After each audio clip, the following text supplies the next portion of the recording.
Hey, what's up, guys? Good Thursday morning to you. I hope you're all doing well. Today, we're going to be back in John 1, verses 35 through 42. And what we have here is Jesus calling his very first disciples. So actually, today and tomorrow, we're going to be looking at this just because it's super important and because of the length of it.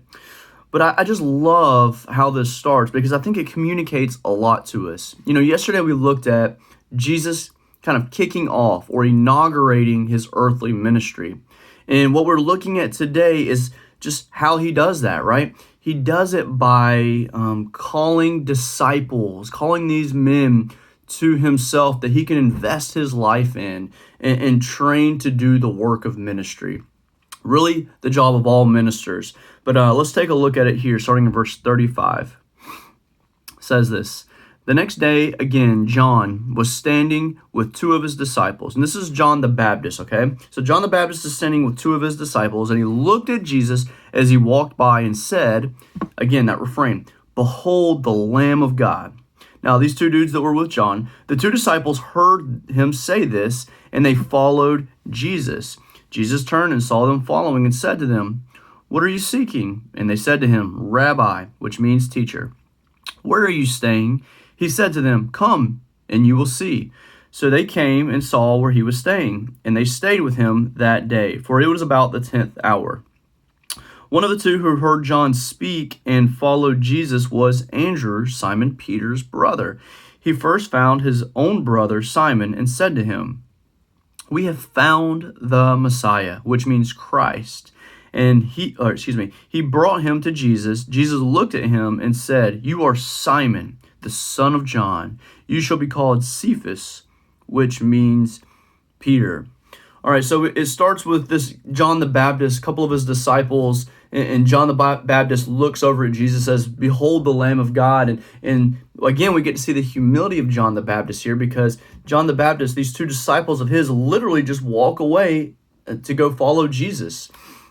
And it's such a cool thing because we see God, again, as I said in the beginning, building his first disciples, right? And I think this art of discipleship, this winning the world through disciples, is vastly important for the Christian church. And I think it's something that we talk about a lot, but it's not something that we major on or emphasize enough, or at least not necessarily in the right ways. But just a couple of points here. Why is discipleship so important? One, I think it's strategic, right? It's strategic because it's how Jesus is going to multiply out his life. I heard someone give the illustration one time that suppose you come across a fire that's burning out of control. What do?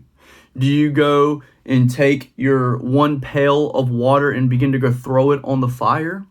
Or do you go recruit, 10, 20, 30 other people to go take their pails of water and help you throw it on the fire, right? That's kind of what discipleship is. It's calling others into the mission of God. But the other thing about discipleship is this: it equips each other. It equips the saints. Discipleship equips us, right? People who believe in God. It equips us to do the work of ministry. And so we don't suppose in discipleship that that everybody knows how to do even the regular things such as pray, right? Jesus teaches his disciples how to pray through the discipleship process. These disciples, they're going to have a lot of failures, right? They're going to win together, they're going to fail together, but they're going to see a lot of cool things. They're going to have some good times and some hard times. But all of this, Jesus has the opportunity to train his disciples and equip them for the work of ministry. And one of the next things that we get to see in discipleship, it's the last thing I'll mention just because of time here, is it allows us to build community with one another, right? So when we are living in discipleship, it's a greater way for us to really keep each other accountable. It's a great way for us to love one another well, which is the mandate of Jesus. And we're going to look at that next week on next Thursday when we have a Monday, Thursday service. But anyway, we get to do all of these things with building community with one another by equipping each other, by sharpening each other, as Proverbs tells us, as iron sharpens iron, so one man sharpens another. That requires community. So I love discipleship. It's what I'm all about. I